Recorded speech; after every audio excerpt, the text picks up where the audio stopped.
सच्चे कृष्ण कथा की लेखिका रमा अग्रवाल की तरफ से आप सबको राधे राधे। आज हम श्रीमद् भगवत गीता के 11वें अध्याय विश्व रूप दर्शन के बारे में चर्चा करेंगे।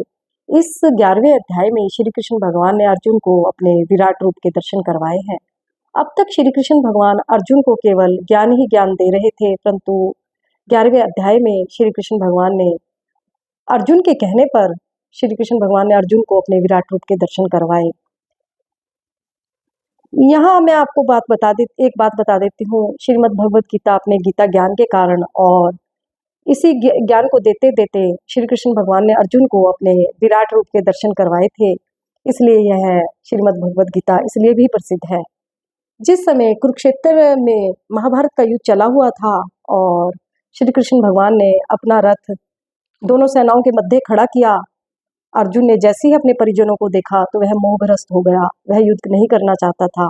उसको इस मोह से निकालने के लिए श्री कृष्ण भगवान ने अर्जुन को गीता का उपदेश दिया और अपने विराट रूप के दर्शन करवाए। परंतु इस भगवान के विराट रूप को अर्जुन के सिवाय वहां पर कोई भी नहीं देख पाया। इसके लिए भगवान श्री कृष्ण ने अर्जुन को दिव्य आंखें प्रदान की। ऐसी ही दिव्य आंखें धृतराष्ट्र के एक सचिव संजय को मिली हुई थी, जो धृतराष्ट्र के कक्ष में बैठा बैठा ही उन दिव्य दृष्टि से सारा महाभारत का युद्ध देख सकता था। वह महाभारत का सारा हाल धृतराष्ट्र को संजय सुना रहा था, परंतु वह अपने इन नेत्रों से भगवान के उस विराट रूप को नहीं देख पाया। यहाँ मैं इस 11वें अध्याय को शुरू करने से पहले कुछ महत्वपूर्ण बातें आपसे एक बार फिर दोबारा से मैं चर्चा करना चाहती हूँ, क्योंकि जो यह गीता ज्ञान है और भगवान की कथाएं हैं, इनको कुछ ही भक्त सुनते हैं और ऐसे भक्तों को शास्त्रों में हंसों की संज्ञा दी गई है। जिस तरह हंस मानसरोवर से मोती चुगते हैं, इसी तरह कुछ भक्त होते हैं जिन्हें शास्त्रों में हंस परमहंस कहा गया है। वह भी यह भगवान की कथाएं सुनकर, गीता ज्ञान सुनकर अपना आत्म कल्याण करते हैं। सबसे पहले तो भगवान कहते हैं, मुझे पाने का बड़ा सरल तरीका भक्ति है, और भक्ति भी ऐसी होनी चाहिए जो बिल्कुल सरल हो, जिसमें कोई पाखंड ना हो। फिर वह सरल भक्ति कैसी होती है? भगवान कहते हैं भक्ति करने का तरीका तो बहुत ही सरल है। यदि कोई गृहिणी खाना बनाती है और खाना वह से बनाए, वह प्रसाद समझकर बनाए, तो वह उसका खाना बनाना भी भक्ति बन जाता है। यदि वह घर में झाड़ू लगाती है तो वह यह समझकर लगाए कि वह भगवान के मंदिर में झाड़ू लगा रही है। यदि कपड़े धोती है तो वह यह समझकर कपड़े धोए कि भगवान के भक्तों के कपड़े धो रही है। इस तरह घर का काम करना भी एक प्रकार की भक्ति बन जाता है। इसी तरह कोई बिजनेस करता है, नौकरी करता है, तो वह भी भगवान को समर्पित करके वह बिजनेस या नौकरी करे कि मैं भगवान इसके मालिक हैं और मैं भगवान का नौकर हूँ, तो बस उसका बिजनेस करना और नौकरी करना भी भक्ति बन जाएगा। भगवान कहते हैं, मुझे वैसे तो मैं सर्वत्र चारों तरफ हूँ, परंतु मुझे केवल शुद्ध भक्त ही देख सकते हैं और मैं प्रेमा भक्ति से ही पाया जाता हूँ। तो वह प्रेमा भक्ति क्या है? जब किसी भक्त की भक्ति इस लेवल तक पहुंच जाए कि उसकी सारी आकांक्षाएं अंदर से खत्म हो जाए, उसका उद्देश्य केवल प्यार से भगवान की सेवा करना या केवल प्रेम ही, भगवान के लिए प्रेम ही बचे, तो उसे प्रेमा भक्ति कहते हैं। और ऐसे भक्तों को शुद्ध भक्त कहा जाता है। भगवान तो हमारे भीतर ही है। भगवान कहते हैं सब कुछ हमारे भीतर है, ज्ञान अज्ञान भगवान सब कुछ हमारे अंदर है। भगवान को ढूंढने के लिए कहीं जाने की जरूरत नहीं है, भगवान तो आपके भीतर है। परंतु भगवान आपको कैसे दिखाई देंगे? भगवान को देखने के दो ही तरीके हैं। या तो आप मेडिटेशन से जुड़ जाइए, जिसको कि जो गीता का 6वां अध्याय ध्यान योग है वे यही कहते हैं, या तो ध्यान योग के द्वारा आप भगवान को देख सकते हैं। ध्यान योग भक्ति की एक बड़ी उच्च प्रक्रिया है, जिसको कि मेडिटेशन भी कहते हैं। मेडिटेशन के लिए आपको बार बार अभ्यास करना पड़ता है। आपने आपको बाहरी वातावरण से अलग करना पड़ता है। एकांत में जाकर जब आप मेडिटेशन करते हैं, भगवान का ध्यान करते हैं, तो आपकी आत्मा परमात्मा से जुड़ जाती है। आप डायरेक्ट भगवान के दर्शन करते हैं, भगवान से बातें करते हैं। यह बड़ी उच्च प्रक्रिया है, परंतु इसके लिए आपको एक एकांत वातावरण चाहिए और बाहरी आवरण से अपने आप को हटाना पड़ता है, या फिर आपको ब्रह्म मुहूर्त में उठकर यह प्रक्रिया करनी पड़ती है। एक दूसरा भगवान को देखने का तरीका भगवान का नाम जप है, नाम सिमरन है।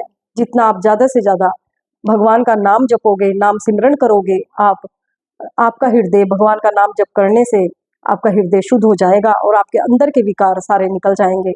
भगवान तो आपके हृदय में ही रहते हैं। जैसे ही विकार आपके अंदर से बाहर आएंगे और आपका हृदय शुद्ध होगा, भगवान की छवि अपने आप ही आपके हृदय में प्रकट होने लगेगी।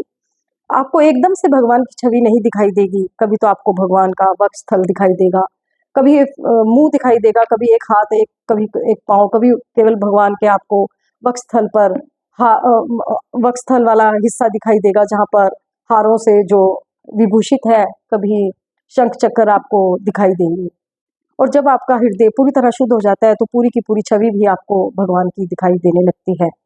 हमारे हृदय को की तुलना एक ऐसे कमरे के साथ की गई है, जैसे कोई कमरा होता है, उसमें धूल मिट्टी भरी रहती है और हमें आर पार कुछ दिखाई नहीं देता, परंतु जैसे ही उसमें धीरे धीरे झाड़ू लगती है तो हम पारदर्शी इधर से उधर सबको पारदर्शी तरीके से इधर से उधर देख सकते हैं। इसी तरह जैसे ही हम भगवान का नाम जप करते हैं, हमारे अंदर की मैल विकार बाहर आने लगते हैं और हमारा हृदय शुद्ध हो जाता है और भगवान की छवि अपने आप ही हमारे अंदर प्रकट हो जाती है।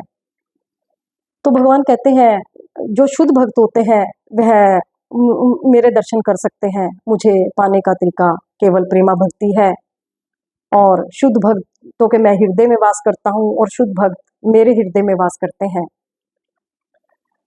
भगवान को पाने का कोई बहुत ज़्यादा भगवान को पाना कोई बहुत ज़्यादा मुश्किल नहीं है, केवल बड़े सरल तरीके से आप भगवान को पा सकते हैं। भगवान कहते हैं, और यहाँ पर हमें यह भी हम गीता ज्ञान से समझे हैं कि हम इस संसार में बहुत सी चीज़ें एकत्रित करते हैं, गाड़ी, बंगला, धन दौलत, परंतु और हमारी आकांक्षाएं, तब भी हमारी यहाँ पर आकांक्षाएं पूरी नहीं होती और हम बहुत चीज़ें इकट्ठी कर लेते हैं और हम ये नहीं सोचते जो हमें भगवान दे रहा है, जो हमें भगवान से प्राप्त है वही पर्याप्त है। क्योंकि जिस दिन हमारी मृत्यु होगी यह हमारी मेहनत की कमाई हुई धन दौलत यहीं की यहीं छूट जाएगी। पता नहीं फिर इसका कौन वारिस बनेगा और हमारी कमाई हुई मेहनत की कमाई हुई धन दौलत का कोई कैसे उपयोग करेगा।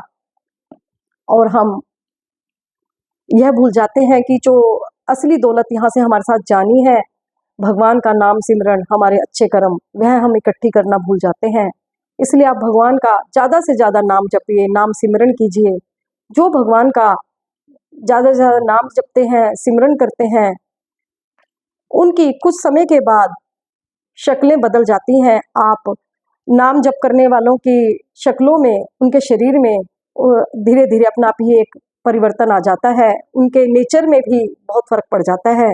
एक एक दिव्य तेज अपने आप ही उनके शरीर में प्रकट हो जाता है। यह नाम जप की महिमा है। केवल नाम ही एक ऐसा साधन है जो हमें इस लोक में भी और दूसरे लोक में भी हमें सुखी करता है। अब मैं आपको जो ये 11वां अध्याय है, विश्व दर्शन, विश्व रूप दर्शन, इसके बारे में हम चर्चा करते हैं। अर्जुन ने कहा, आपने मुझे ज्ञान तो बहुत दिया और मुझे आनंद भी बहुत महसूस हुआ, परंतु मुझे ये भी पता चल गया कि चर अचर प्रकृति आपसे ही है और यह आपसे ही उदय होती है और आप में ही विलीन हो जाती है। परंतु यह मैं प्रत्यक्ष रूप से इस चीज़ को देखना चाहता हूँ कि ये किस तरह आपसे उदय होती है और किस तरह आप में विलीन हो जाती है। तो यहाँ पर श्री कृष्ण भगवान कहते हैं, मेरे उस रूप को ना तो देवता जान सकते, ना ऋषि महर्षि जान सकते, जो मैं आज तुम्हें अपना विराट रूप दिखाऊंगा। परंतु तुम्हें मेरा यह विराट रूप देखने के लिए इन नेत्रों से तुम मेरा विराट रूप नहीं देख सके, उसके लिए तुम्हें दिव्य नेत्रों की आवश्यकता होगी। तो भगवान अर्जुन को दिव्य नेत्र प्रदान करते हैं जिससे वह उनका विराट रूप देख सके। जैसे भगवान अपना विराट रूप प्रकट करते हैं तो भगवान के असंख्य हाथ हो जाते हैं, असंख्य नेत्र हो जाते हैं, असंख्य पैर हो जाते हैं। अर्जुन 10 दिशाओं में देखता है, उसे चारों तरफ भगवान का विराट रूप दिखाई देता है। वह देखता है कि जो 11 रुद्र शिवजी जी के 11 अवतार है वह भी भगवान के अंदर है। 8 वसु भगवान के अंदर दिखाई देते हैं, 2 अश्विनी कुमार भगवान के अंदर दिखाई देते हैं, यक्ष गंधर्व किन्नर असंख्य देवता भगवान के अंदर दिखाई देते हैं। अर्जुन जहाँ तक देखता है, जहाँ तक उसकी नजर जाती है, उसको चारों तरफ भगवान का विराट रूप दिखाई देता है। भगवान का मुंह जमीन से लेकर आसमान तक अर्जुन को दिखाई देता है। भगवान के असंख्य नेत्र है, असंख्य हाथ हैं, और जो ये सूर्य चंद्रमा है ये भगवान के नेत्र हैं, ये भगवान के नेत्र हैं। अर्जुन ऐसे विकराल भगवान का के रूप को देखकर डर जाता है। भगवान कहते हैं, अर्जुन जो तुम चाहते हो, भूत भविष्य या वर्तमान को जो तुम जानना चाहते हो, वह तुम मेरे अंदर, शरीर के अंदर तुम देख सकते हो। देवता ऐसा रूप देखकर, देवता और ऋषि ऐसा रूप भगवान का देखकर भगवान उनको कल्याण हो ऐसे शब्दों से संबोधित कर रहे हैं, वे भगवान की स्तुतियां कर रहे हैं। अर्जुन ने जब भगवान का ऐसा विकराल रूप देखा तो अर्जुन भी भगवान का वह विकराल रूप देखकर डर गया। आज की वीडियो को मैं यहीं विश्राम देती हूँ। आगे की इस अध्याय के बारे में वीडियो में आगे बनाऊंगी। जय जय श्री राधे।